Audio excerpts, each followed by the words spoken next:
আচ্ছা, আমাদের এখন প্রায় ম্যাক্সিমাম বাড়িতে বাইক, স্কুটি, 4 চাকা আছে। তা আমরা সবাই পাম্পে তেল ভরতে যাই, ডিজেল বা পেট্রোল। তা আমরা নিজের অজান্তেই আমাদের গাড়ির ক্ষতি করছি না তো, ইঞ্জিনের ক্ষতি করছি না তো?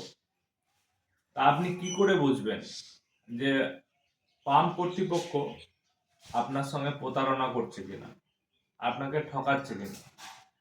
আপনি কি করে বুঝবেন যে আপনাকে সঠিক পেট্রোলটা দিচ্ছে কিনা বা ভেজাল দিচ্ছে কিনা? সেটা কি করে বুঝবেন?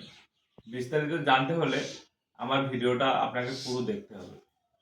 আজকে আমি দেখাবো আপনারা কিভাবে সঠিক পেট্রোলটা পাবেন আর আপনাদের গাড়ির ইঞ্জিন ভালো থাকবে, গাড়ির লাস্টিং বেশি দিন করবে।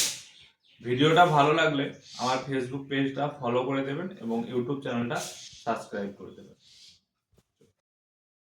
আপনারা যারা ডিজেল বা পেট্রোল ভরবেন এই জায়গাটা লক্ষ্য করবেন, এই অ্যামাউন্ট এখান থেকে যদি 1 2 3 4 5 এইভাবে তোমার ওঠে তাহলে জানবে তোমার তেল সঠিক দিচ্ছে। আর যদি 5 10 15 20 এইভাবে ওঠে তাহলে জানবেন আপনাকে তেল কম দিচ্ছে। আর নিচের দিকে ডেনসিটি মানে ঘনত্ব, পেট্রোলের ঘনত্ব সবসময় 730 থেকে 800-র মধ্যে থাকবে। তাই এখানে 758 আছে, তার মানে তেলটা সঠিক আছে। আর যদি 730-এর নিচে থাকে তাহলে জানবে তেল কোনো কিছু মিশিয়ে রেখেছে, আপনাকে ভুল তেল দিচ্ছে, ভেজাল তেল দিচ্ছে।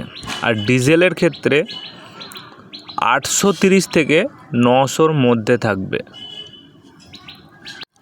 ডেনসিটি, তাহলে জানবে ডিজেল সঠিক দিচ্ছে। আর কাঁটার দিকে লক্ষ্য করবেন, যদি 1 2 3 4 5 6 এইভাবে ওঠে তাহলে জানবে তেল সঠিক দিচ্ছে। আর যদি অ্যামাউন্টের জায়গায় 5 10 15 20 এইভাবে সংখ্যা ওঠে তাহলে জানবে আপনাকে তেল কম দিচ্ছে। তখন সেই পাম্পটা বর্জন করুন, অন্য কোনো পাম্প থেকে তেল ভরুন। ভিডিওটা ভালো লাগলে লাইক শেয়ার কমেন্ট করো, আমার ফেসবুক পেজটা ফলো করে দিও এবং YouTube channel blogger Monirul subscribe করে দিও।